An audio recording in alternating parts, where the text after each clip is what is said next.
السلام علیکم dear listeners, کیا حال ہیں آپ سب کے؟ آج ہم نے ایپیسوڈ نمبر 13 پڑھنی ہے حالم کی، اور باب نمبر 5واں ہے 3 خزینوں کا مسکن۔ تو چلیں پھر سٹارٹ کرتے ہیں۔ کوالالمپور پہ رات اتر رہی تھی، اونچی عمارتیں بتیوں سے جگمگانے لگی تھی۔ ایسے میں تکون شیشوں سے ڈھکی عمارت کے ایک فلور پہ جہاں بارسن نیشنل کا آفس تھا، وان فاتح لفٹ سے اتر رہا تھا۔ عثمان اور گارڈز ہمراہ تھے۔ آفس کیبن روشن تھے اور ورکرز کام کرتے دکھائی دے رہے تھے۔ اس کو دیکھتے ہی بہت سی گردنیں مڑیں، لوگ کھڑے ہوئے، سلام دعا۔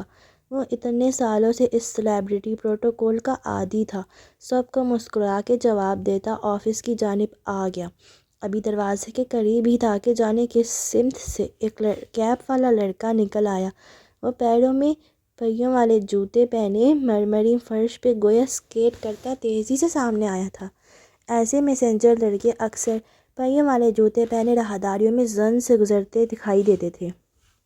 وان فاتح کوریئر ایک پیکج اس کی طرف بڑھایا اور ٹیبلٹ اسکرین آگے کی۔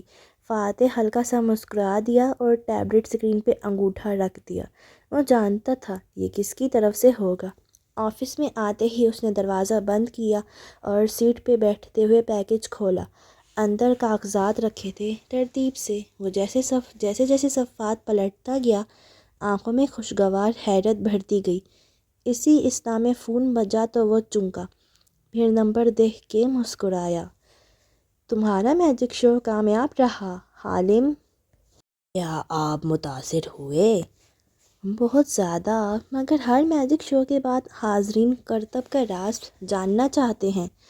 مگر کیا آپ نے کسی جادوگر کو سٹیج پہ کھڑے ہو کر اپنے راز بتاتے دیکھا ہے؟ بیک سٹیج تو بتایا جا سکتا ہے نا؟ آپ کیا جاننا چاہتے ہیں؟ یہ تم نے کہاں سے لیے؟ اشر محمود کے آفس کے سیف سے۔ میں نے چند رتی کاغذ فائل کے اندر رکھ دیے ہیں تاکہ ان کو فوراً شک نہ پڑے۔ اب آپ ان کاغذات کی حفاظت کیجیے گا۔ تم نے مجھے عثمان کے سامنے یہ سب کہنے کا کہا۔ تمہارے خیال میں وہ اشر کے لیے کام کرتا ہے؟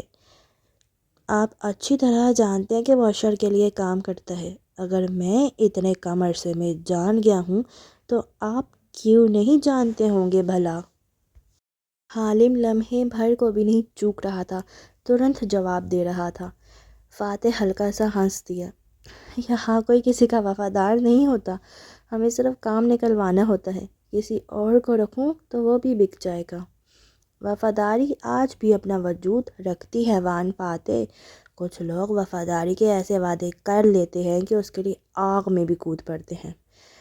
خیر، حالم نے گہری سانس لی۔ آپ کا کام ہو گیا، اب مجھے اجازت۔ اور تمہاری فیس؟ میں نے یہ فیس کے لیے نہیں کیا۔ سیاستدان سے کون پاگل پیسے لے گا؟ سیاستدانوں سے تو فیورز مانگے جاتے ہیں۔ اب آپ میرے مقروض ہیں، کبھی کوئی کام لے کر آؤں تو کر دیجیے گا، وہی میری فیس ہوگی۔ فاتح نے ٹیک لگا لی اور فون کان سے لگائی، مسکرا کے اس کو سنے گیا۔ کبھی مجھ سے ملنے آؤ حالم۔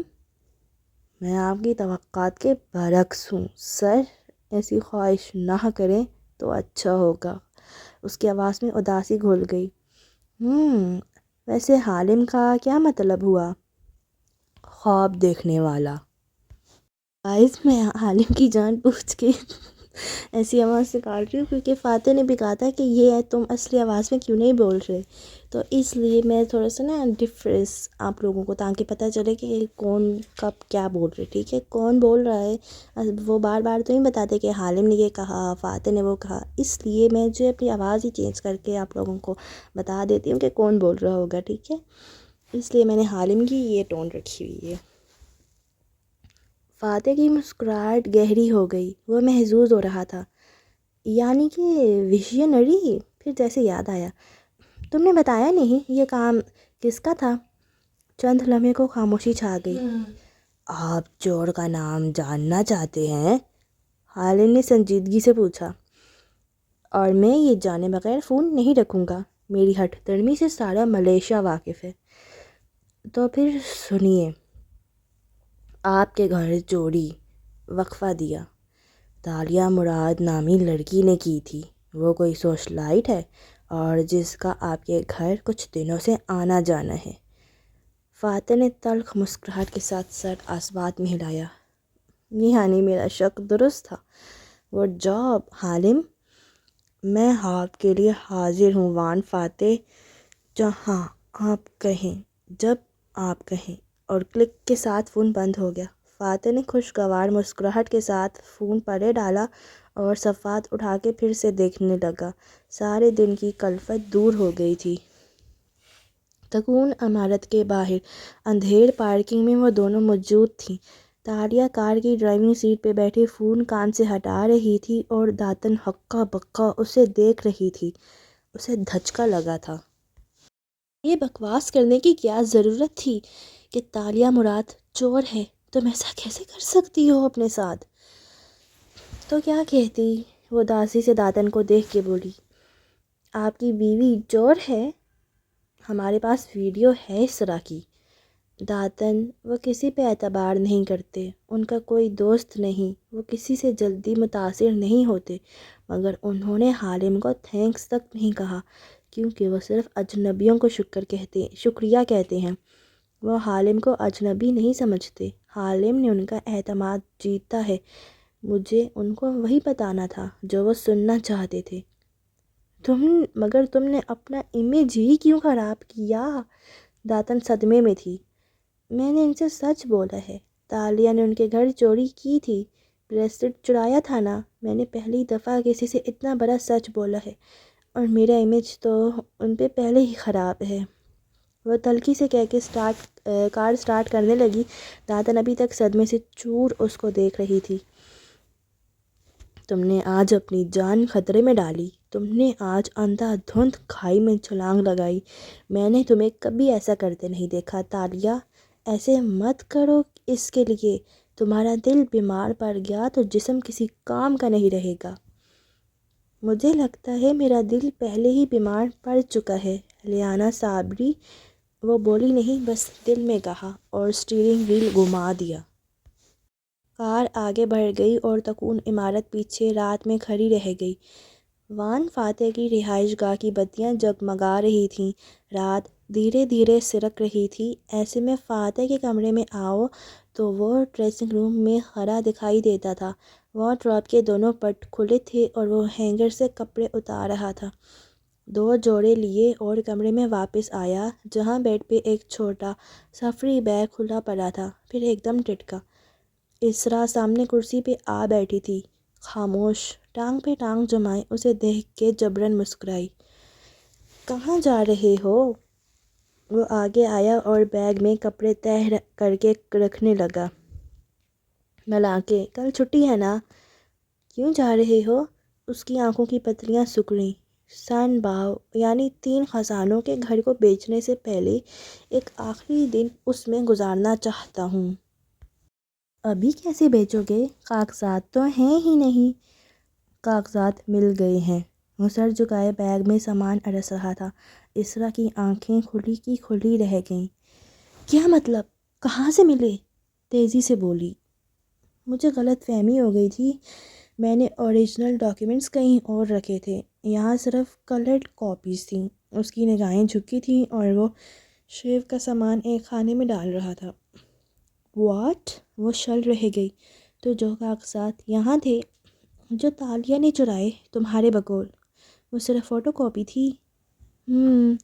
اب ڈریسر مرر کی طرف بڑھ گیا، جھک کے دراز کھولا اور جرابیں نکالیں۔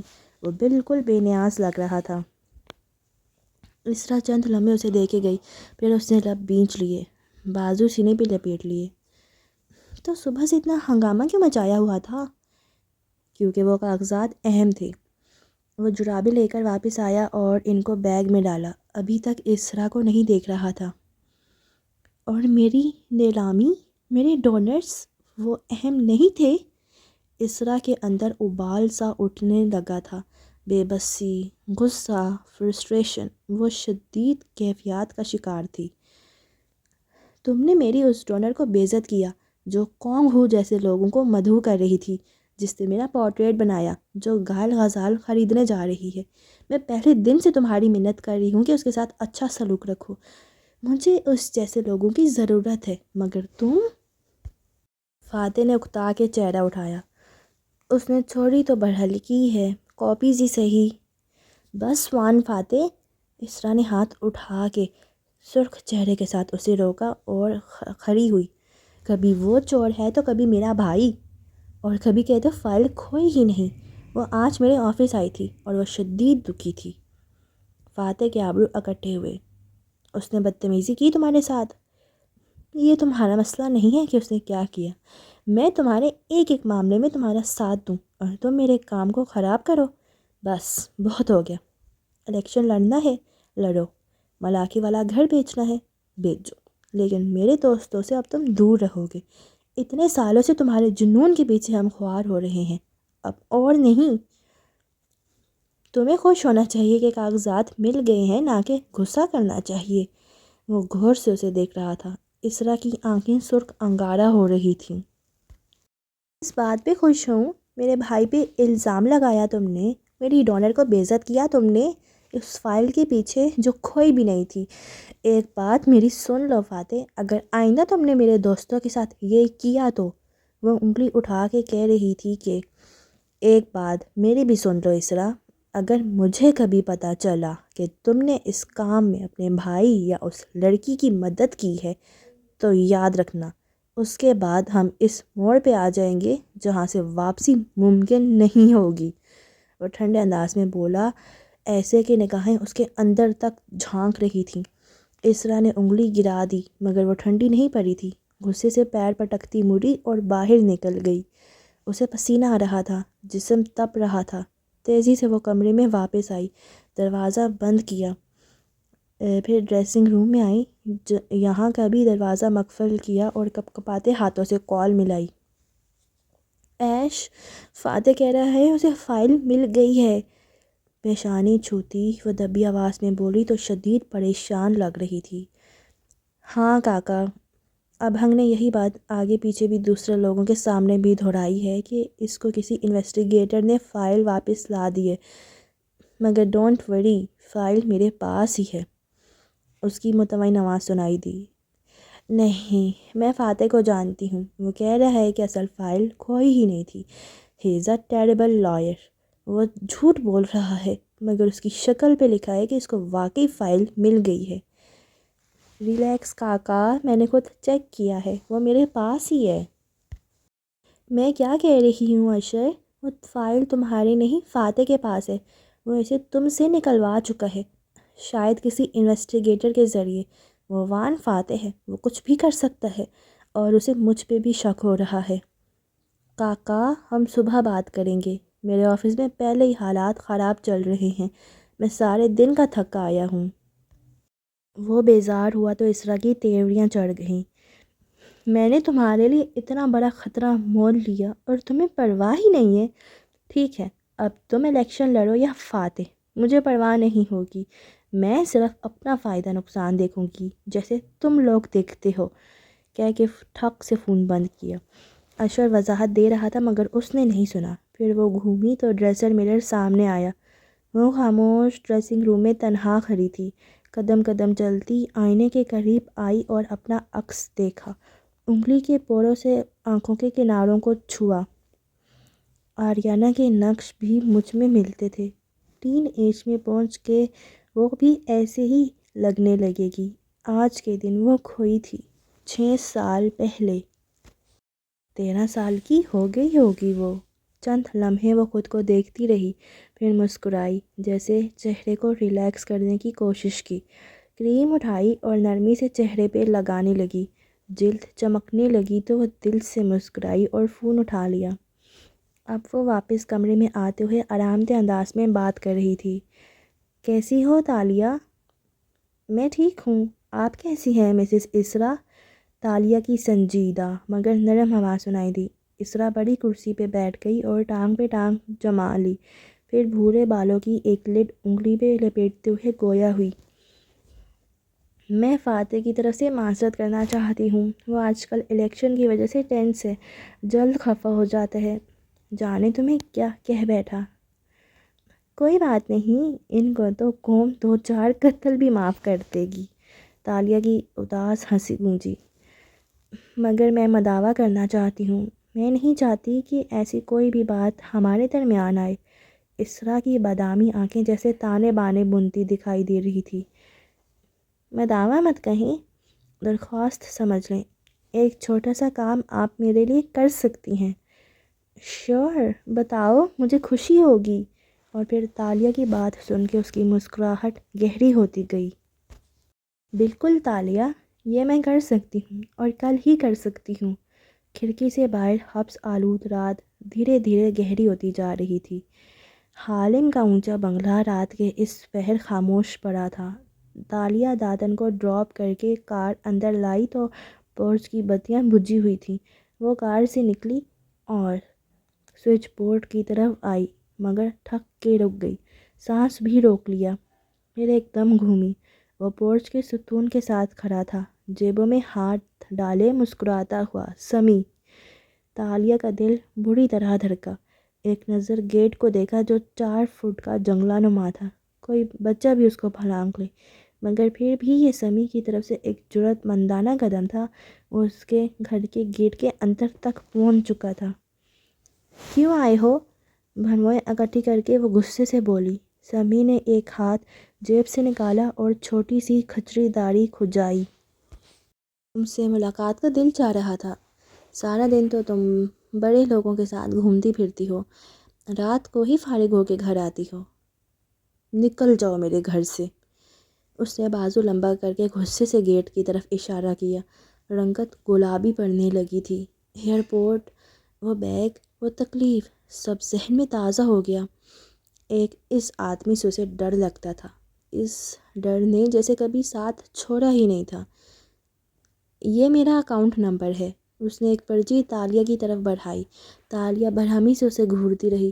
پرچی نہیں تھامی تو سمیع نے اسے اس کی کار کی چھت پہ چپکا دیا۔ وہ اسٹکی نوٹ تھا، فوراً چپک گیا۔ تمہارے پاس 2 دن ہیں، کل اور پرسوں، پھر میں وہ کروں گا جو تم سوچ بھی نہیں سکتے۔ اس لیے بہتر ہے کہ ان 2 دنوں میں میرے وظیفے کی رقم کا تعین کر لو، میرا لائف ٹائم پلان تیار کر دو اور اس اکاؤنٹ میں پہلی قسط بھجوا دو۔ وہ چبا چبا کے کہہ رہا تھا، اگر 2 دن تک مجھے رقم نہ ملی تو تمہارا یہ تاش کے پتوں کا گھر، انگلی سے اونچے بنگلے کی طرف اشارہ کیا، نیچے آن گرے گا۔ گھنٹی بجی تو دونوں نے چونک کے دیکھا۔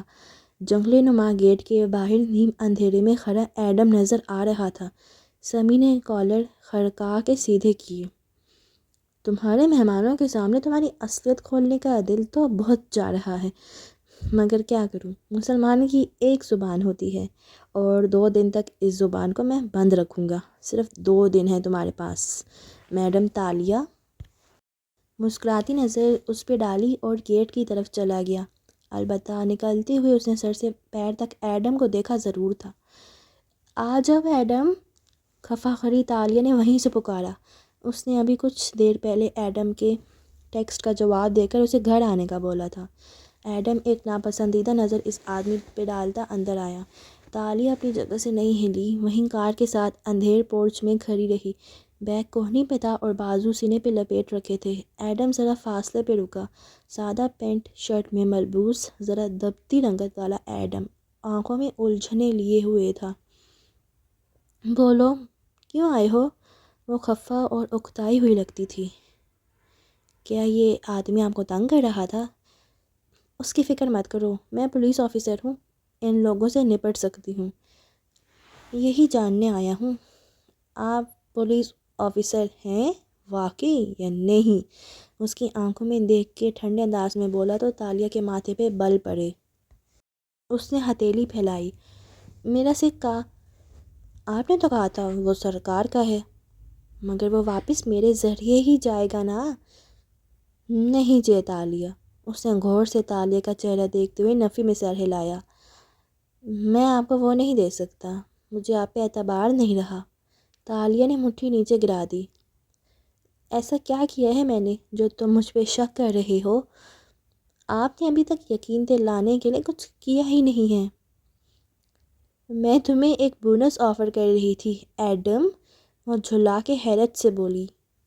آپ مجھے لالچ دے رہی تھیں، مگر میرا دل نہیں مانتا۔ مجھے لگتا ہے آپ شروع دن سے اس سکے کے پیچھے تھیں۔ میرا نہیں خیال وان فاتح آپ سے واقف ہیں، ورنہ وہ گھر میں ہونے والی چوری کے بارے میں آپ سے سوال جواب کیوں کرتے؟ تالیہ لمحے بھر کو خاموش ہوئی۔ وہ سب اسرا اور اشر کو دکھانے کے لیے تھا تاکہ اصل چور مطمئن رہے کہ فاتح کو اس پہ شک نہیں اور ہم اس کو پکڑ لیں۔ یہ سب کہانیاں ہیں۔ وہ نفی میں سر ہلا رہا تھا، آنکھوں میں افسوس تھا۔ اگر آپ چاہتی ہیں کہ میں آپ کی مدد کروں تو آپ کو مجھ سے سچ بولنا ہوگا۔ سچ بولنے سے معاملہ ماضی کا حصہ بن جاتا ہے اور جھوٹ اسے مستقبل کا حصہ بنا دیتا ہے۔ آپ کون ہیں؟ آپ کا مقصد کیا ہے؟ اور میں آپ کی مدد کر کے درست کروں گا یا نہیں؟ مجھے صرف سچ بتائیں جے تالیہ۔ اندھیر پورچ میں کھڑی سنہرے بالوں والی لڑکی چند لمحے تندہی سے اسے دیکھتی رہی۔ میرا نام تاشا کمال ہے اور میں ایک پولیس آفیسر ہوں۔ اگر چاہتی تو پولیس بھیج کے وہ سکہ تم سے ریکور کر کے تمہیں چوری کے الزام میں جیل بھیج سکتی تھی، مگر مجھے تم پہ ترس آیا اور میں نے سوچا کہ تمہیں بونس ملنا چاہیے۔ بہرحال کل تک سوچ لو کس طرح واپس کرنا ہے تم نے وہ سکہ، یہ فیصلہ کر لو، اس کے بعد ہم دونوں ساتھ کام نہیں کریں گے۔ یعنی آپ مجھے پورا سچ نہیں بتائیں گی؟ ایڈم زخمی لہجے میں بولا اور پھر شکوہ کناں نظروں سے اسے دیکھتا قدم قدم پیچھے ہٹتا گیا۔ اب میں سچائی کی تلاش خود کروں گا جے تالیہ۔ وہ پیچھے ہٹ رہا تھا اور تالیہ خاموشی سے اسے جاتے دیکھتی رہی۔ ایڈم چلا گیا اور وہ اسے روک بھی نہ سکی۔ آج کے لیے بہت سچ بول چکی وہ، اب مزید نہیں۔ اسے ایڈم کا کوئی اور حل سوچنا پڑے گا۔ وہ تمہارے خواب میں تمہارے ساتھ خزانہ ڈھونڈ رہا تھا، اس کو خزانے کا راز بتا دو تالیہ، دل میں کسی نے کہا، مگر اس نے سختی سے دل کو جھڑکا۔ میں خزانہ کسی کے ساتھ شیئر نہیں کروں گی۔ میں ایڈم کو سچ نہیں بتا سکتی۔ اسے لالچ آ گیا اور اس نے سارا خزانہ خود حاصل کرنے کا سوچ لیا تو خزانہ صرف میرا ہے، میرے باپا اور میرے گاؤں والوں کا ہے۔ رات تاریک ہوتی گئی اور وہ اپنے کمرے میں بیڈ پہ آلتی پالتی کیے بیٹھی سوچتی رہی۔ ہاتھ میں سنہرا لاکٹ پکڑ رکھا تھا، بار بار خود کو جھڑکتی، اپنی ہی تردید کرتی۔ سکہ اس کا تھا، چابی اس کی تھی، وہ اس کو شیئر نہیں کرے گی۔ مگر کیا واقعی چابی اس کی تھی؟ اس نے سنہری لاکٹ کو دیکھا اور پھر اسے گردن میں پہنا۔ پیچھے ہک بند کرتے وقت وہ تیار تھی، اس کی یادوں کا پنجرہ تھا اور وہ اس میں کھو جانے کو تیار تھی۔ منظر ایک دم بدلا، آنکھوں کے سامنے روشنی چھانے لگی، آگ کی سی روشنی، جیسے بھڑکتے شعلے ہوں۔ وہ مدہم ہوئے تو اس نے خود کو ایک چھوٹے سے کمرے میں پایا۔ مراد انگیٹھی کے پاس بیٹھا ہے، جھک کے وہ لوہے کے چمٹے سے دہکتی چابی انگاروں کے اوپر سے اٹھاتا ہے۔ وہ ہتھیلیوں پہ چہرہ گرائے پنجوں کے بل اس کے پاس بیٹھی دلچسپی سے اس کی حرکات دیکھ رہی ہے۔ چابی سنہری دہک رہی ہے۔ مراد اس کو احتیاط سے اٹھائے کھڑا ہوتا ہے، پھر واپس ایک میز کی طرف آتا ہے۔ وہ بھی فوراً اٹھ کے پیچھے لپکتی ہے۔ اب وہ دونوں میز کے مخالف سروں پہ کھڑے ہیں۔ درمیان میں ایک پیالہ ہے جس میں پانی جیسا کوئی مائع ہے۔ مراد کو پسینے آ رہے ہیں۔ وہ ایک ہاتھ سے پیشانی پونچھتا ہے اور دوسرے سے چمٹا پیالے کے اوپر لاتا ہے، پھر چابی اندر گراتا ہے۔ وہ ڈبکی کھاتی ہے اور ٹوٹ جاتی ہے۔ تالیہ کے لب کھل جاتے ہیں، وہ ہراساں سی آنکھیں اٹھاتی ہے۔ باپا، یہ تو ٹوٹ گئی۔ اس کو ٹوٹنا ہی تھا تالیہ، پھر سے جڑنے کے لیے۔ وہ کیسے؟ یہ چاند کی 21ویں تک اس پانی میں پڑی رہے گی، پھر اس کو نکال کے جوڑا جائے گا۔ ابھی یہ اتنی گرم ہے کہ یہ میری روح تک کھا جائے گی۔ وہ میز پہ دونوں ہاتھ رکھے مسکرا کے اسے بتا رہا ہے۔ وہ درمیانی عمر کا آدمی ہے، دبلا پتلا، مگر چہرہ بے حد پرکشش ہے۔ سیاہ بال کندھوں تک آتے ہیں، سر پہ رومال لپیٹ رکھا ہے۔ زبوں حالی غربت کمرے کی ہر شے سے ٹپکتی ہے۔ اور اسے کون جوڑے گا باپا؟ ننھی لڑکی کھوئے کھوئے انداز میں پوچھتی ہے۔ جو اس کا مالک ہوگا، یعنی میں۔ جو بھی اس کو ٹوٹنے کے بعد جوڑتا ہے وہی چابی کا مالک ہوتا ہے۔ یہ خزانے کی کنجی ہے تالیہ۔ سوچو، اگر ہم خزانے کا قفل کھول لیں تو اپنے لوگوں کے لیے کیا کچھ نہیں کر سکتے؟ جب ہمارے پاس خزانہ آ جائے گا تو کیا آپ کا خاندان ہمیں قبول کر لے گا؟ باپا، کیا وہ لوگ؟ مگر مراد کی آنکھوں میں سرخی ابھرتی ہے۔ میں ان کا ذکر بھی نہیں سننا چاہتا تالیہ۔ وہ ظالم لوگ ہیں، انہوں نے کیا کیا ظلم نہیں ڈھائے ہمارے گاؤں پہ۔ اب چلو یہاں سے، اور سنو، تم اس کمرے میں میری اجازت کے بغیر نہیں آؤ گی۔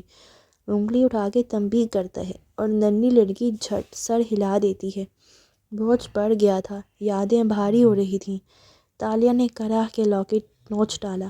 کوئی فلم سی بند ہوئی، روشنی چھٹ گئی۔ اس نے آنکھیں کھولیں۔ وہ اپنے بیڈ روم میں تھی، تکیہ گود میں رکھے۔ سب کچھ کتنا مختلف تھا اس کمرے میں اور اس کمرے میں۔ کچھ غلط تھا ادھر، کچھ عجیب سا، کچھ ایسا جو اس کا دماغ پکڑ نہیں پا رہا تھا۔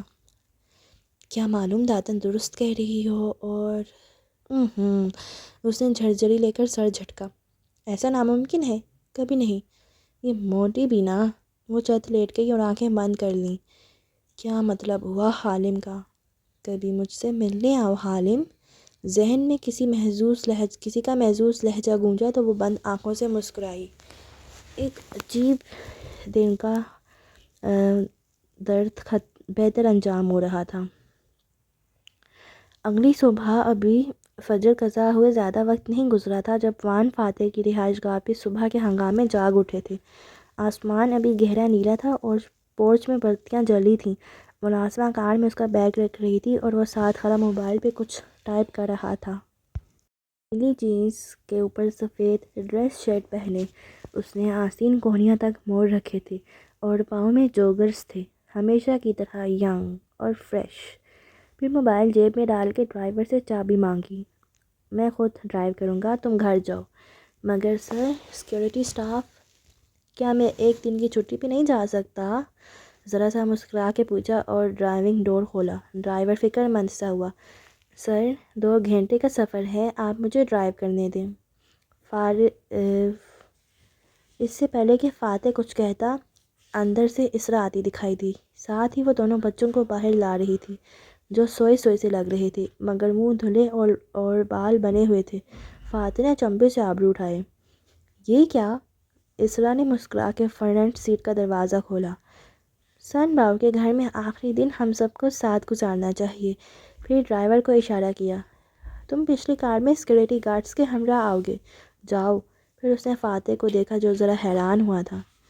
تمہیں اعتراض ہے کیا؟ فاتح کے چہرے پہ مسکراہٹ رنگ گئی۔ بالکل نہیں، اس سے اچھی بات کیا ہوگی کہ ہم سب ایک ساتھ جائیں۔ وہ خوش ہوا تھا، مگر میں ساری فوج کو ساتھ نہیں لے جانا چاہتا۔ آبرو سے سیکیورٹی کے کار کی طرف اشارہ کیا۔ وہ تمہارے لیے نہیں ہے فاتح، وہ ہمارے بچوں کی حفاظت کے لیے ہیں، اور مجھے شاید جلدی واپس آنا پڑے دوپہر تک، تو مجھے الگ کار چاہیے ہوگی۔ وہ سارے فیصلے کر چکی تھی۔ سن گلاسز آنکھوں پہ چڑھائے فرنٹ سیٹ پہ استحقاق سے بیٹھی تھی۔ وان فاتح نے سمجھ کے سر ہلا دیا اور بیلٹ پہنتے ہوئے گردن موڑی۔ پیچھے جولیانا اور سکندر بیٹھے تھے۔ وہ مسکرایا۔ آج میں تمہارے دادا کا گھر آخری دفعہ دیکھنے جا رہا ہوں اور میں بہت خوش ہوں کہ تم لوگ میرے ساتھ ہو۔ ڈیڈ، ہم وہ گھر کیوں بیچ رہے ہیں؟ سکندر اداس سا ہو گیا۔ 11 سالہ خوبصورت بچہ جو اپنی عمر سے زیادہ ذہین لگتا تھا۔ ہم کون سا وہاں رہتے ہیں سکندر؟ جولیانا نے ناک چڑھائی اور کھڑکی سے باہر دیکھنے لگی۔ اس کی آنکھوں میں نیند بھری تھی۔ کتنے دنوں بعد ڈیڈ نے تمہارے لیے وقت نکالا ہے، کیا تم دونوں ان کو یوں ہی تنگ کر دے جاؤ گے؟ اسرا نے نرمی سے ٹوکا تو سکندر نے سمجھداری سے سر ہلایا۔ میں تو ایسے ہی کہہ رہا تھا، ڈیڈ جو بھی کریں گے صحیح کریں گے۔ ڈیڈ، جولیانا نے آبرو اکٹھے کیے چہرہ واپس موڑا۔ اس گھر کو سن باؤ یعنی 3 خزانوں والا گھر کیوں کہتے ہیں؟ فاتح نے چابی انگیشن میں گھمائی اور مسکرا کے اسٹیئرنگ وہیل پھیرا۔ یہ ایک دلچسپ کہانی ہے، اور تمہیں پتہ ہے تمہارے ڈیڈ کو تمہیں کہانی سنانا کتنا اچھا لگتا ہے؟ وہ اب کار پیچھے موڑ رہا تھا۔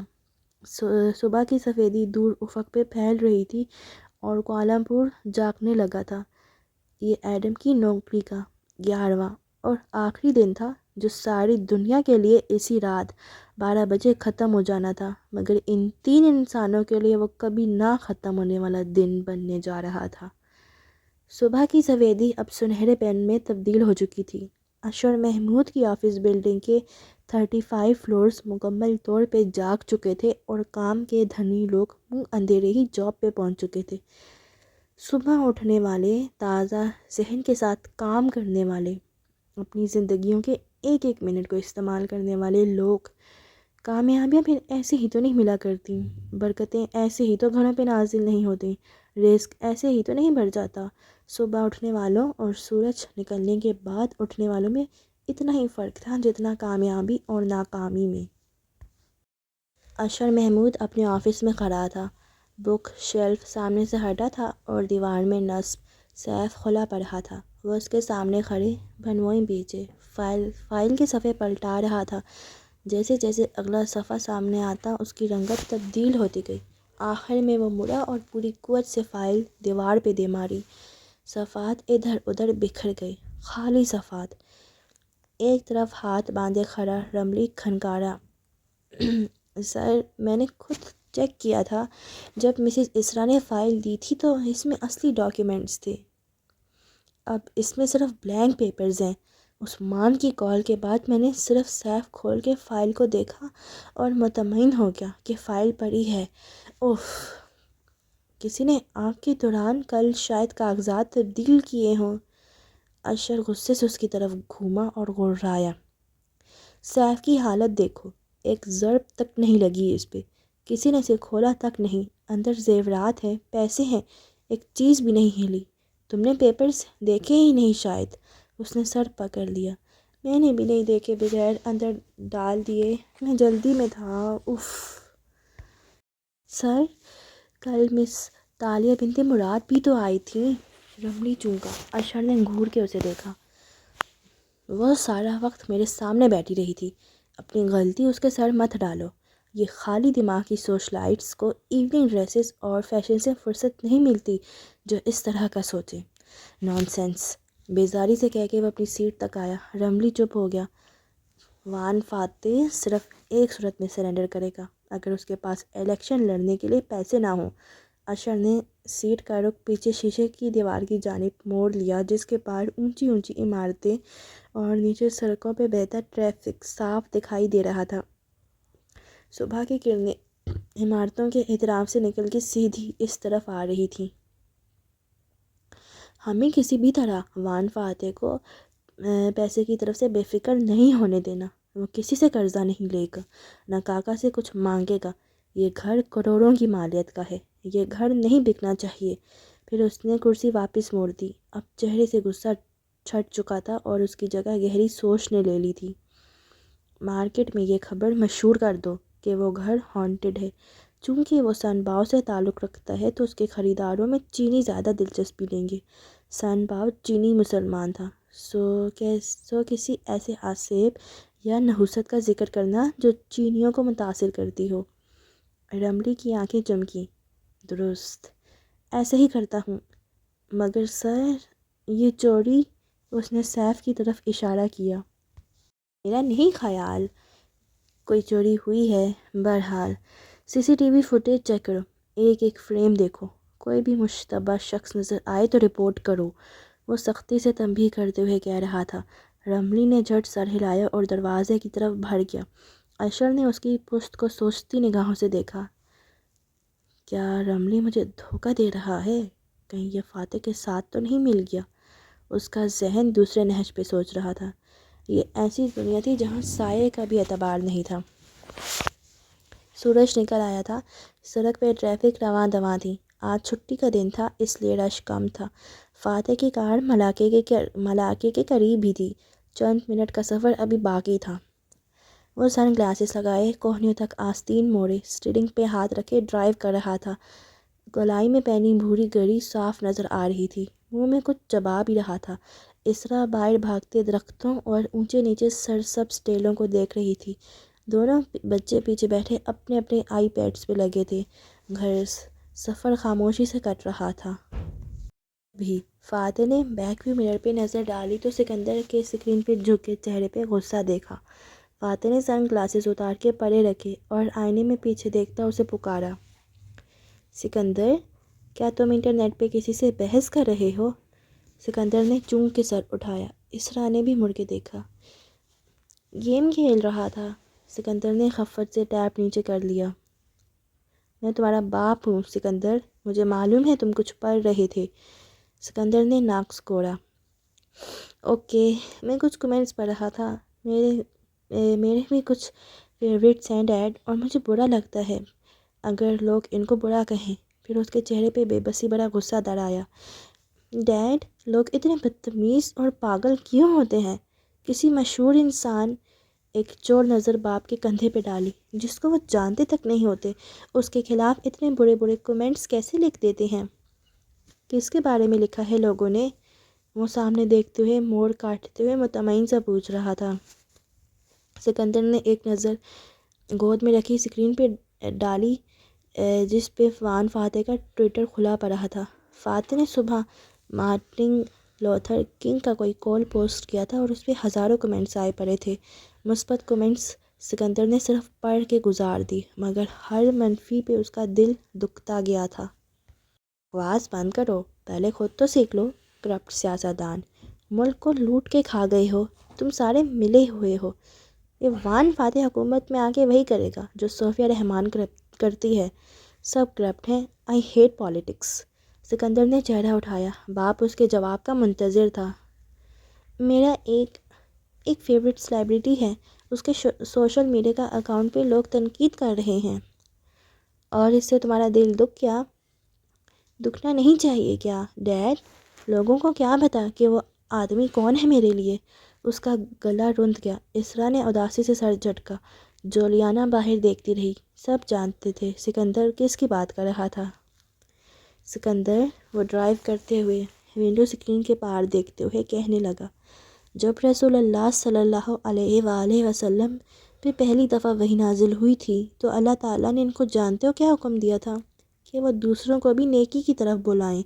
اور جانتے ہو 3 سال تک آپ صلی اللہ علیہ وآلہ وسلم نے دوسروں کو اچھے کام کرنے کا حکم کیسے دیا؟ خاموشی سے، پرائیویٹلی، چھپ کے، کھلم کھلا علل اعلان نہیں۔ صرف اپنوں کو بتایا، اور سب مانتے گئے کیونکہ وہ اپنے تھے، سمجھتے تھے، احترام کرتے تھے، رسول اللہ صلی اللہ علیہ وآلہ وسلم کی سچائی سے واقف تھے۔ سکندر ابھی تک اداسی سے دیکھ رہا تھا جو نرمی سے کہے جا رہا تھا۔ 3 سال بعد رسول اللہ صلی اللہ علیہ وآلہ وسلم نے کھلم کھلا لوگوں کو اسلام کی طرف بلانا شروع کیا۔ اور اسلام ہوتا کیا ہے؟ اچھے کاموں کی طرف بلانا اور برے کاموں سے روکنا۔ جب آپ صلی اللہ علیہ وآلہ وسلم نے یہ کام شروع کیا تو لوگوں کے آئیڈیاز چیلنج ہوئے۔ وہ جو اتنے عرصے سے جس طریقے پہ زندگی گزار رہے تھے وہ طریقہ سوالیہ نشان بن گیا۔ لوگ بپھر گئے، دشمن بن گئے، رسول صلی اللہ علیہ وآلہ وسلم کو اذیت دینے لگے۔ ابو لہب کی بیوی نعوذ باللہ آپ صلی اللہ علیہ وآلہ وسلم کو مسمم کہہ کے پکارنے لگی، یعنی کانڈیمڈ، جس کی مذمت کی جائے۔ مگر جب رسول اللہ صلی اللہ علیہ وآلہ وسلم نے یہ نام سنا تو انہوں نے کیا فرمایا؟ سکندر نے مدد کے لیے بہن کو دیکھا جو کھڑکی سے باہر دیکھ رہی تھی، پھر واپس چہرہ موڑا۔ مجھے نہیں معلوم۔ آپ صلی اللہ علیہ وآلہ وسلم نے فرمایا، مسمم تو میرا نام ہے ہی نہیں۔ اس کا مطلب ہے کہ رسول اللہ صلی اللہ علیہ وآلہ وسلم نے اس کی ساری باتوں کو اس طرح اگنور کر دیا کہ یہ جب مجھے جانتی ہی نہیں ہے تو یہ جو کہہ لے یہ مجھے نہیں کہہ رہے، مجھے کیا فرق پڑتا ہے؟ اسی طرح بیٹے، جب بھی آپ کسی معاشرے میں ریفارمز اور بہتری لانے کھڑے ہوتے ہو، ان کو بتاتے ہو کہ ان کا حکومت کرنے کا طریقہ یا ادارہ چلانے کا طریقہ غلط ہے۔ جب آپ جھوٹے کو جھوٹا اور چور کو چور کہتے ہو تو لوگوں کے آئیڈیاز چیلنج ہوتے ہیں۔ لوگوں کو نہیں معلوم ہوتا کہ ان کو کس چیز کی ضرورت ہے، حتیٰ کہ آپ ان کو ثابت کر کے نہ دکھا دیں۔ مگر اس عرصے میں ایک طبقہ جس کے مفاد اسی پرانی سسٹم کے ساتھ ہیں وہ بلبلا اٹھتا ہے۔ یہ جو صحافی تمہارے اس فیوریٹ سیلیبریٹی، سکندر نے پلکیں جھکا لیں، کے خلاف روز اخبار میں لکھتے ہیں، تمہیں کیا لگتا ہے وہ اندر سے اپنے لکھے پہ خود یقین بھی کرتے ہیں؟ ہرگز نہیں۔ ان سب صحافیوں اور میڈیا والوں کو سب پتہ ہوتا ہے کہ کون اچھا ہے، کون کام اچھا ہے اور کون برا ہے، مگر ان کے حکومت کے ساتھ مفادات ہوتے ہیں۔ بیٹے کی نوکری، کاروباری ٹھیکے، سیاستدانوں سے دوستی، عدالتوں میں کیسز، یہ انہی وجوہات کی بنا پہ اچھے کو برا بنا کے پیش کرتے ہیں۔ سیاست میں یہ نہ دیکھا کرو کہ کیا کہا جا رہا ہے، یہ دیکھا کرو کہ کون کہہ رہا ہے۔ فاتح، تم سیاستدانوں کو انبیاء سے نہیں ملا سکتے، اسرا نے قدر خفگی سے ٹوکا تھا۔ میں ملا بھی نہیں رہا، نہ ہی ملانا چاہیے، لیکن انبیاء کی زندگیوں میں ہمارے لیے اسوائے حسنہ ہے۔ مشکل میں کیا کرنا ہے یہ ہم نے انہی کی زندگیوں سے تو سیکھنا ہے۔ میں صرف یہ کہنے کی کوشش کر رہا ہوں کہ جب بھی آپ کسی معاشرے کی اصلاح کے لیے یا کوئی بھی بڑا کام کرنے نکلیں گے تو لوگ آپ کا مذاق اڑائیں گے۔ انبیاء علیہ السلام کو بھی نہیں چھوڑا لوگوں نے، تو ہم کیا ہیں اور تمہارا فیوریٹ سیلیبریٹی کیا ہے؟ لوگ ہمیں نہیں بتا سکتا کہ ہم نے زندگی کیسے گزارنی ہے، اس لیے اتنا لوگ کی باتوں کا اثر نہ لیا کرو۔ مگر ڈیڈ، میں نے اپنے فرینڈس فیس بک پہ جب میرے فیوریٹ سیلیبریٹی کے خلاف کومنٹس کر رہے ہوتے ہیں تو میرا دل کرتا ہے ان کا گلا مروڑ دوں، اور میرا دل چاہتا ہے میں ان سے دوستی ختم کر لوں۔ باہر دیکھتی جولیانا اداسی سے بولی۔ وہ دھیرے سے ہنس دیا۔ بڑے ہو جاؤ سکندر، سیاستدانوں اور سیلیبریٹیز کے پیچھے آپس کی دوستیاں اور تعلقات نہیں خراب کیے جاتے۔ لیڈر کو پتہ ہی نہیں ہوتا کہ کون کون ان کے لیے لڑکے ناراض ہوا بیٹھا ہے۔ اگر بحث کرنی ہے تو آئیڈیاز پہ کرو، اپنے فیوریٹ سیاستدانوں کو انسان سمجھ کے۔ انبیاء علیہ السلام کے بارے میں بھی لوگ یہی کہتے تھے کہ وہ فرشتے کیوں نہیں ہیں۔ آج کے لیڈرز کے بارے میں بھی لوگ یہی چاہتے ہیں کہ وہ فرشتے ہیں۔ تم اپنے لیڈر کو انسان قبول کر لو، اس کی خامیوں اور خوبیوں کے ساتھ، مگر اس کے جرائم کے ساتھ نہیں۔ ذاتی خامیاں سب میں ہوتی ہیں، لیکن اگر تمہیں معلوم ہو جائے کہ یہ سیاستدان اپنے ملک کے لوگوں کو اپنی چوری کی وجہ سے نقصان پہنچا چکا ہے، اور سیاستدان بس اسی طرح ہی نقصان پہنچا سکتے ہیں نا، تو تم اس سیاستدان کو قبول مت کرو، اس کو ڈیفینڈ مت کرو۔ باقی تمہیں کوئی پرفیکٹ نہیں ملے گا۔ اگر تم اپنے لیڈر کو اس کی امپرفیکشنز کے ساتھ قبول کر لو اور اس کو فرشتہ ثابت کرنے کی کوشش نہ کرو تو تمہیں ہر وقت دوستوں سے لڑنے کی ضرورت نہیں ہوگی۔ مگر ڈیڈ، دوست جب برے کمنٹس دیں تو میرا دل دکھتا ہے، سکندر باضد تھا۔ پھر اپنے دل کو مضبوط کرو اور ہر ایک سے یہ توقع رکھنا چھوڑ دو کہ وہ تمہاری بات سمجھے گا۔ ہر بات ہر ایک کے لیے نہیں ہوتی۔ جیسے شروع کے 3 سال رسول اللہ صلی اللہ علیہ وآلہ وسلم نے ہر ایک کو نصیحت نہیں کی، اس لیے تم بھی ہر ایک سے الجھنا چھوڑ دو۔ کچھ وقت گزرتا ہے، معاشرہ بدلتے ہیں، لوگ بدلتے ہیں اور خود ہی سمجھ جاتے ہیں کہ ان کے لیے کون سا لیڈر بہتر ہے، اور جو نہیں سمجھتے وہ خود ہی پیچھے رہ جاتے ہیں۔ مگر ڈیڈ، سکندر، اللہ الحق ہے، سچ کا خدا ہے۔ اگر تمہارا فیوریٹ سیلیبریٹی سچ ہے تو اللہ ساری دنیا کو اس کی سچائی دکھا دے گا۔ سچ اپنے آپ کو خود ثابت کر دیتا ہے۔ لوگوں کی مخالفت کو وقار کے ساتھ اگنور کرنا ایک آرٹ ہے۔ اس کو جو سیکھ لیتا ہے اللہ اس کو عزت دیتا ہے۔ وہ زور دے کر مگر نرمی سے کہہ رہا تھا۔ سکندر نے سر ہلایا۔ وہ بہتر محسوس کر رہا تھا، مگر مطمئن بہرحال نہیں تھا۔ مطمئن رہنا بھی شاید ایک آرٹ تھا۔ کار ملاقے کی حدود میں داخل ہو چکی تھی۔ ملاقہ ایک خوبصورت شہر تھا جو سمندر کنارے واقع تھا اور جہاں سیاحوں کی بہتات تھی۔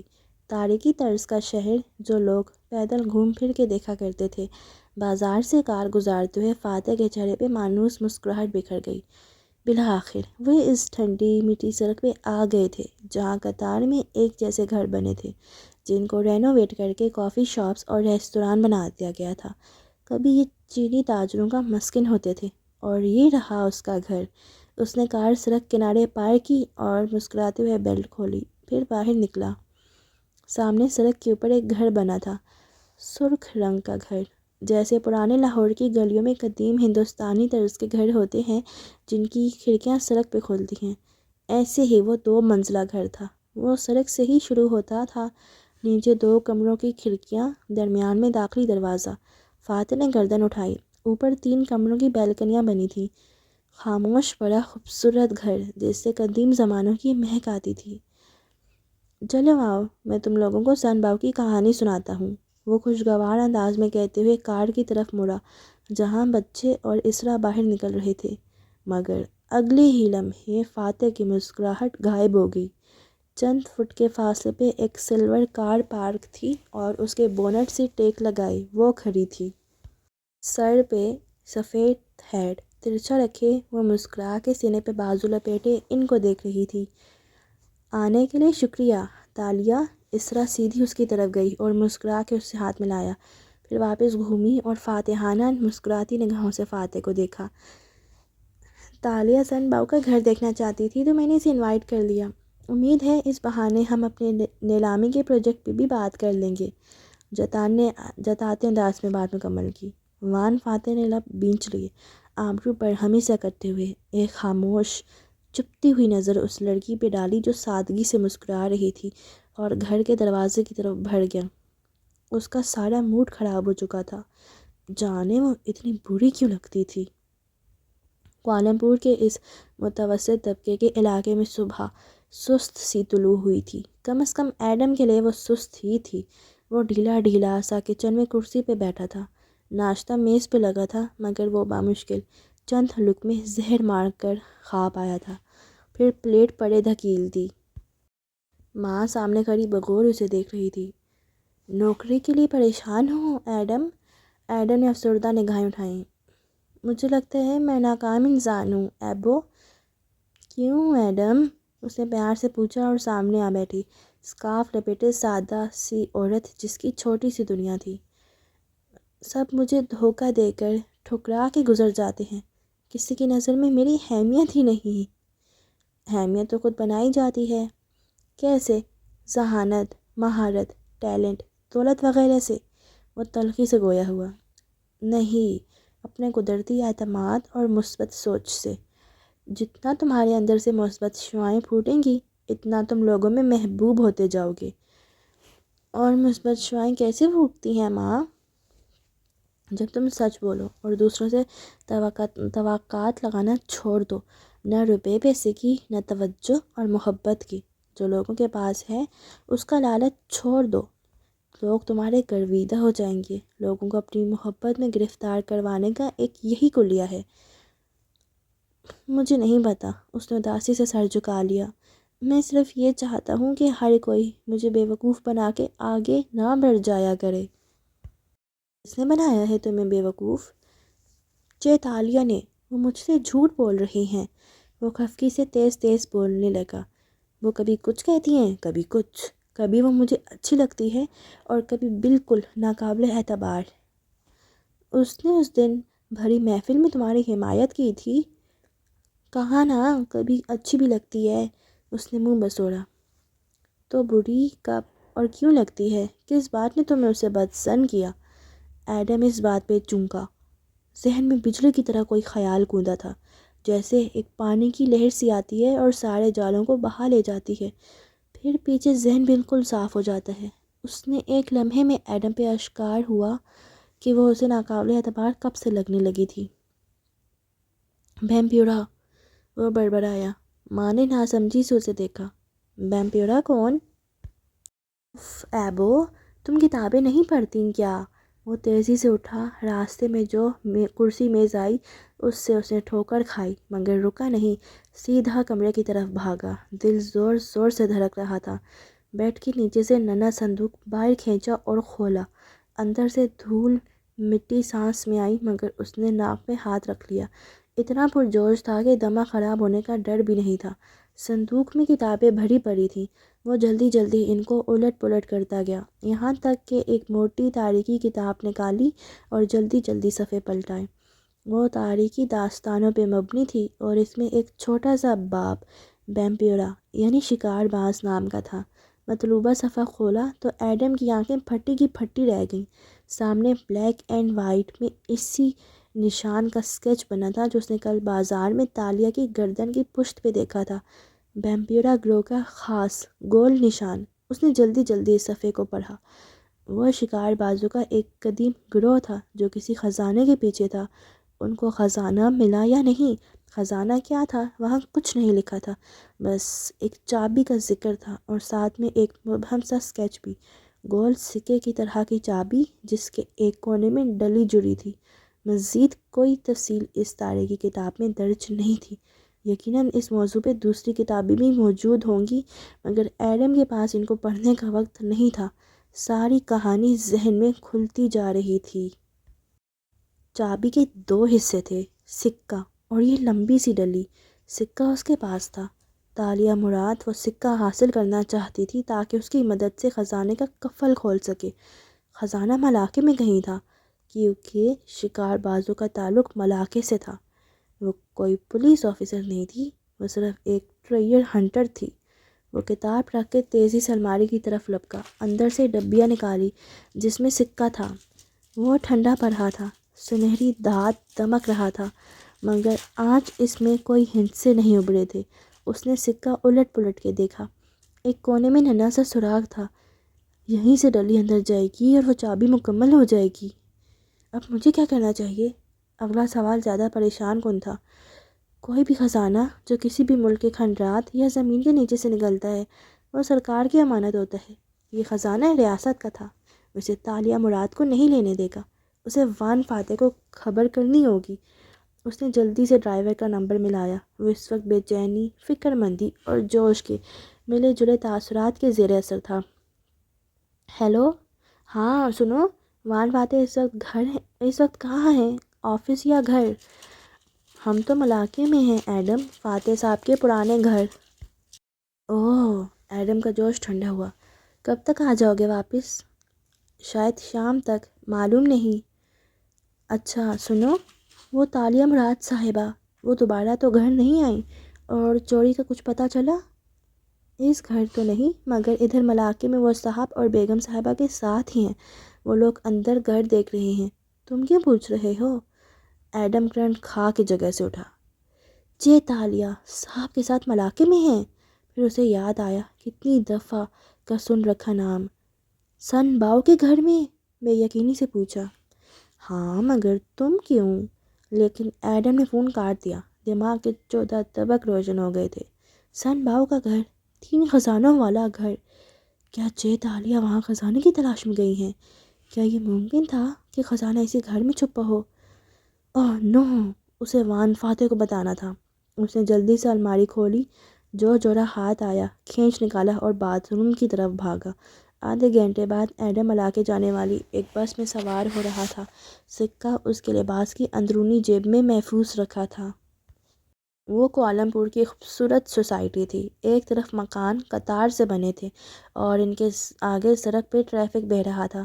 ایسے میں ایک گھر کا دروازہ لاک کر کے سمیع باہر نکلا اور سڑک کنارے چلنے لگا۔ ٹراؤزر پہ رف سی شرٹ پہنے وہ منہ میں کچھ چباتا۔ چھٹی والے دن گروسری لانے والے مردوں میں سے ایک لگ رہا تھا۔ اسے قریبی گروسری اسٹور پہ جانا تھا۔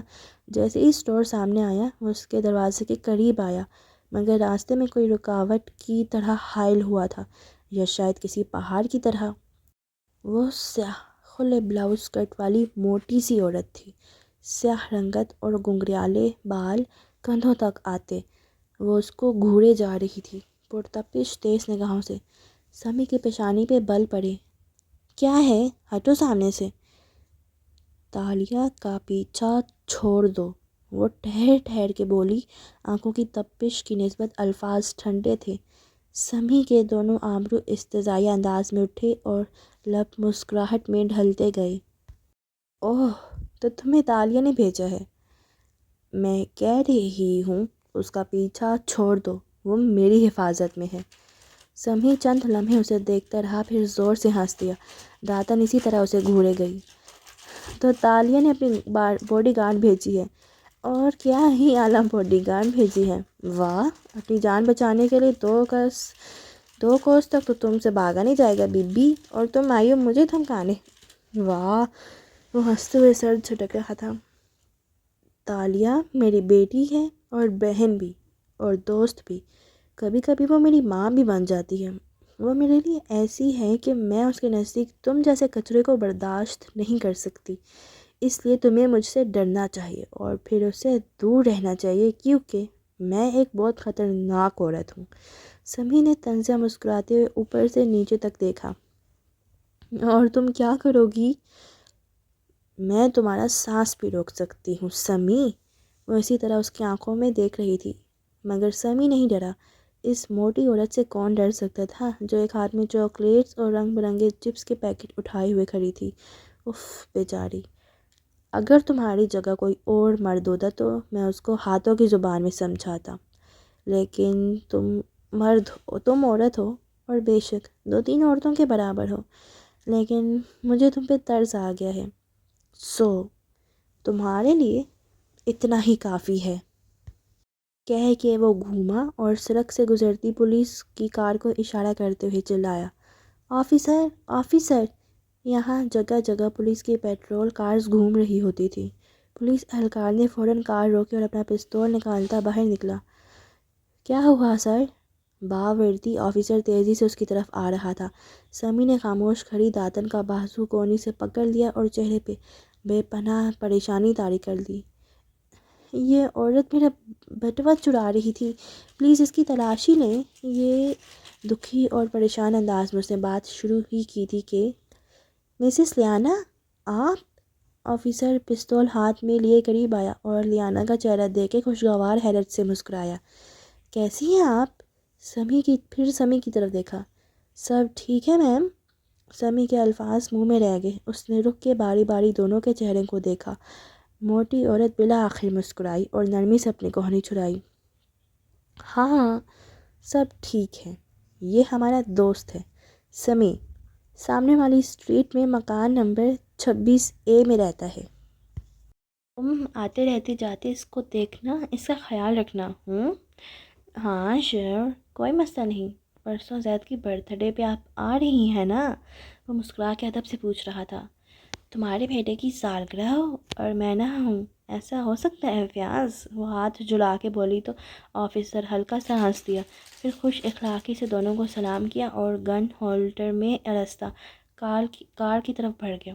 داتن اب فرصت سے سمی کی طرف گھومی، جس کے چہرے کے تاثرات بدل چکے تھے۔ وہ قدرے شل، قدرے چکنا لگتا تھا۔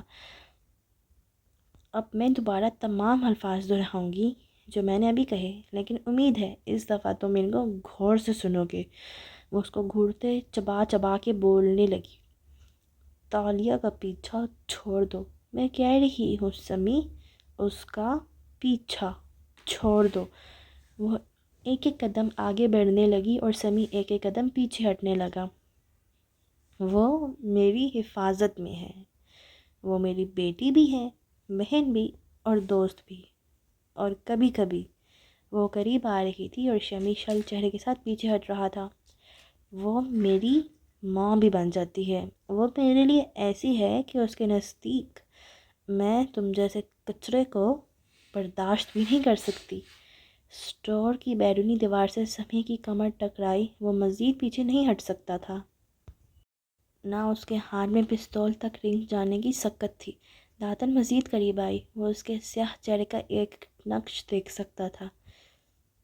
اس لیے تمہیں مجھ سے ڈرنا چاہیے اور تالیہ سے دور رہنا چاہیے، کیونکہ میں ایک بہت خطرناک عورت ہوں اور میں تمہارا سانس بھی روک سکتی ہوں سمی۔ اس کے بالکل قریب آ کے وہ گڑائی۔ وہ بالکل چپ شل کھڑا رہا، پھر وہ مڑی اور اسٹور کی طرف بڑھ گئی۔ کچھ دیر بعد سمی نے نظر اٹھا کے دیکھا، بھاری بھرکم عورت اب کینڈیز اور بچوں والی جیلیز کے ریک کے ساتھ جا کھڑی ہوئی تھی اور مختلف پیکٹ اٹھا کے دیکھ رہی تھی۔ سمی ہنوز ساکت کھڑا تھا۔ ملاقے پہ دوپہر پھیل رہی تھی، فضا نم آلود تھی، دور سمندر کی لہروں کا شور یہاں تک سنائی دے رہا تھا۔ بازار میں معمول کی گہما گہمی تھی، ٹریفک، دکانداروں کا شور اور آوازیں۔ ایسے میں سرخ گھر کے اندر آؤ تو بڑے کمرے سے گزر کے صحن آتا تھا۔ وہاں تالیہ گردن اونچی اٹھائے کھڑی بالائی منزل کو دیکھ رہی تھی۔ دونوں بچے ادھر ادھر بکھر گئے تھے۔ اندر ایک کمرے کا دروازہ بند کیے وہ دونوں آمنے سامنے کھڑے تھے۔ فاتح دونوں ہاتھ کمر پہ جمائے سخت ناخوش لگ رہا تھا۔ اس لڑکی کو بلانے کی کیا ضرورت تھی؟ یہ ہمارا فیملی ہالیڈے تھا۔ کون سی فیملی جس کو تم اپنی سیاست کے پیچھے چھوڑنے تک تیار ہو گئے تھے؟ اگر صرف سیاست ہی میٹر کرتی ہے فاتح، تو میں بھی وہی کر رہی ہوں۔ وہ میرا بزنس انٹرسٹ ہے اور جیسے میں تمہارے مفادات میں تمہارا ساتھ دیتی ہوں تم بھی دو گے۔ اس نے ہمارے گھر سے چوری کی ہے اسرا۔ لیکن اسرا نے درستی سے بات کاٹی۔ مگر تمہاری فائل تو کھوئی ہی نہیں ہے فاتح، اور اگر کی بھی ہے تو کیا ہوا؟ کیا بارسن نیشنل میں کرپٹ سیاستدان نہیں ہیں جن کے ساتھ تم روز اٹھتے بیٹھتے ہو اور میں ان کی دعوتیں کرتی ہوں؟ جیسے ان چوروں کو میں برداشت کرتی ہوں، میری چور کلائنٹ کو تم کرو گے۔ فاتح نے لب بھینچ لیے اور چہرہ موڑ لیا۔ اس کا موڈ خراب ہو چکا تھا۔ ویسے ابھی تم یہی کہہ رہے تھے نا کہ سیاستدانوں کے پیچھے دوستوں کو آپس کے تعلقات نہیں خراب کرنے چاہیے، تلخی سے کہہ کے وہ تیز تیز آگے بڑھ گئی۔ تالیہ ابھی تک دالان میں کھڑی گردن اٹھائے گھر کے بالائی کمروں کو دیکھ رہی تھی، جب دھیرے دھیرے سارے گھر والے اسی طرف آتے گئے، پیچھے بچے، اسرا، اور پھر ان کے پیچھے فاتح بھی۔ وہ بٹنوں والی سفید شرٹ کے آستین موڑے، جینس کی جیبوں میں ہاتھ ڈالے، قدم اٹھاتا قریب آیا تو تالیہ نے گردن موڑی۔ وہ نارمل لگ رہا تھا، ٹھنڈا، پرسکون، بے نیاز، بزنس فیس۔ اس گھر کو سن باؤ کا گھر کیوں کہتے ہیں فاتح صاحب؟ وہ سادگی سے اسے دیکھ کے بولی تو فاتح نے رخ موڑ لیا اور آگے چلتا گیا، یہاں تک کہ وہ صحن کے دوسرے کونے میں نصب اونچے چبوترے تک جا ٹھہرا جس کے اوپر ایک مجسمہ نصب تھا۔ یہ وانگ لی کا مجسمہ ہے۔ اس نے مجسمے کی طرف اشارہ کیا۔ دھوپ آنچ نہیں تھی، موسم ٹھنڈا اور نم آلود تھا، ہر سو چھایا سی تھی۔ ایسے میں سرخ اینٹوں سے بنے صحن میں وہ سرمئی اونچا مجسمہ بہت حسین لگ رہا تھا۔ ایک چینی آدمی پورے قد سے کھڑا تھا، کمر پہ ہاتھ باندھے، لمبے بال، سر پہ ٹوپی، لمبی باریک مونچھیں اور کندھوں سے پیر تک گرتا چگھا، درمیان میں تلوار، چہرے پہ دوستانہ مسکراہٹ۔ تالیہ دھیرے دھیرے چلتی قریب آئی۔ اور وانگ لی کو سن باؤ کیوں کہتے تھے ڈیڈ؟ سکندر بھی باپ کے پاس آ رکا۔ سن باؤ یعنی تین خزانے یا تین نگینے۔ بدھ مت کے تین نگینے ہوتے ہیں، بدھا، دھرما، سنگھا۔ ان کو سن باؤ کہا جاتا ہے۔ وانگ لی ایک چینی غلام تھا۔ 15ویں صدی میں وہ اپنی ذہانت اور صلاحیت کے بل بوتے پہ کم عمری میں ہی محل میں اعلیٰ مقام حاصل کر لیتا ہے، پھر چینی بادشاہ کا خاص سفیر مقرر ہوتا ہے اور ایک بہت بڑا تاجر بن جاتا ہے۔ وہ کمر پہ ہاتھ باندھے کھڑا، گردن اٹھا کے مجسمے کو دیکھتا بتا رہا تھا، تالیہ کے آنے کی خلفت، بیزاری، وہ سب بھول گیا تھا۔ اس کو بادشاہ نے سن باؤ کا لقب عطا کیا تھا۔ وہ اکثر ملاقے آتا تھا، ساری دنیا سے گھوم پھر کے، سامان تجارت اور مختلف حکومتوں سے معاہدے کر کے وہ سمندر کے راستے ملاقے آتا۔ اس نے اور دوسرے تاجروں نے یہاں ویئر ہاؤسز بنائے تھے۔ یہ گھر وانگ لی نے بنوایا تھا۔ یہاں وہ سامان وغیرہ رکھتا اور خود بھی رہا کرتا تھا۔ اپنے آخری قیام میں وہ کافی عرصہ ادھر رہا تھا۔ وہ ایک اعلیٰ درجے کا ایکسپلورر، تاجر اور ایڈمرل تھا۔ اس نے چینی حکومت کو دنیا کی بہترین سپر پاور سے بنا دیا تھا۔ کہتے ہیں وہ کمال کا آدمی تھا۔ آپ کے والد نے وانگ لی کا گھر کیوں خریدا؟ وہ فاتح کے چہرے کو دیکھ رہی تھی جو ابھی تک اس مجسمے کو دیکھ رہا تھا۔ جولیانا درختوں کے پتوں سے چھیڑ چھاڑ کر رہی تھی اور اسرا اندر کمروں کی طرف چلی گئی تھی تاکہ گھر کی مرمت کے کام کا جائزہ لے سکے۔ میں چھوٹا تھا تو ایک دفعہ یہاں آیا تھا، تب کسی کو نہیں معلوم تھا کہ یہ وانگ لی کا گھر ہے۔ میں باپا کے ساتھ سامنے کسی دکان پہ بیٹھا تھا، پھر ادھر آ گیا۔ یہ مجسمہ تب یہ ٹوٹا پھوٹا تھا، اسرا نے بعد میں اس کو ٹھیک کروایا۔ یہ مجسمہ مجھے بہت پسند آیا تھا، عجیب کشش تھی اس میں، اب بھی ہے، مانوسیت، اپنائیت، جیسے کوئی دوست ہوتا ہے نا۔ اس کی گردن اٹھی تھی اور وہ مسکرا رہا تھا، ہاتھ ایسے کمر پہ باندھ رکھے تھے جیسے وانگ لی نے باندھے ہوئے تھے۔ کس نے بنایا تھا یہ مجسمہ؟ سکندر نے دلچسپی سے پوچھا۔ شہزادی تاشا نے۔ تالیہ چونک کے اسے دیکھنے لگی۔ شہزادی تاشا کون تھی؟ میں نے بھی ایک دفعہ ایک تھیٹر شو میں تاشا آگاپووا کا کردار کیا تھا۔ وہ آریانا کو بہت پسند تھی۔ سکندر فوراً بولا، مگر فاتح نے چہرہ موڑ کے خفگی سے اسے دیکھا۔ وہ کوئی روسی فیری ٹیل تھی جو 10 سال پہلے لکھی گئی تھی۔ میں ملاکہ سلطنت کی شہزادی تاشا کی بات کر رہا ہوں۔ پھر دوبارہ سے مجسمے کو گردن اٹھا کے دیکھنے لگا۔ تو کون تھی شہزادی تاشا؟ تالیہ کی نظریں بے اختیار دیوار کی جانب اٹھیں، شمالی دیوار جہاں اس نے وہ نظم لکھی دیکھی تھی۔ خواب کے برعکس وہ دیوار خستہ حال نہیں تھی، شاید رینوویشن میں مرمت کر دی گئی۔ وہاں کسی بھی قسم کی لکھائی کا نشان نہیں تھا۔ شہزادی تاشا فاتح کے پسندیدہ کرداروں میں سے ہے، اسرا باہر آتے ہوئے محظوظ انداز میں بولی۔ فاتح کسی عورت کی تب تک تعریف نہیں کرتا جب تک وہ اس کی شدید مستحق نہ ہو، مگر شہزادی تاشا سے وہ ہمیشہ متاثر رہا ہے۔ وہ مسکرا کے پلٹا۔ میں اکثر تمہاری تعریف کرتا ہوں۔ اسرا نے مسکرا کے شانے اچکائے اور پھر تالیہ کی طرف متوجہ ہوئی۔ شہزادی تاشا ملاقے کی سب سے حسین شہزادی تھی۔ وہ سلطان کی بیٹی نہیں تھی بلکہ بندہارا کی بیٹی تھی۔ بندہارا کیا ہوتا ہے ماما؟ وہی جو تمہارے باپا بننا چاہتے ہیں، پردھان منتری، وزیر اعظم۔ اس زمانے میں سب سے طاقتور بادشاہ ہوتا تھا اور اس کے بعد وزیر اعظم، مگر آج کے ملیشیا میں وزیر اعظم سب سے طاقتور ہوتا ہے اور اس کے بعد بادشاہ۔ Thanks to democracy. وہ واپس جیبوں میں ہاتھ ڈالے آگے چلتا گیا۔ صحن کے دوسرے کے کونے میں درخت لگے تھے جو اس کے باپا نے لگوائے تھے۔ جولیانا وہیں بیٹھی تھی۔ وہ جھک کے اس کو سرگوشی میں کچھ کہنے لگا اور وہ دبا دبا سا ہنسنے لگی۔ تالیہ نے ان سے نظر ہٹائی اور اسرا کی طرف متوجہ ہوئی جو بتا رہی تھی۔ شہزادی تاشا کے بارے میں مال اینلس میں کوئی ذکر نہیں ملتا، لیکن چند دوسری تاریخی کتابوں میں تھوڑا بہت لکھا ہے۔ وہ پردھان منتری کی بیٹی تھی، بے حد ذہین، عقل مند اور دانا۔ کہتے ہیں وہ سب کچھ کر سکتی تھی، عورتوں والے کام بھی مردوں والے کام بھی، گھوڑ سواری، تیر اندازی، تلوار زنی ہو یا پھر کھانا پکانا، کڑھائی سلائی، لکھنا پڑھنا۔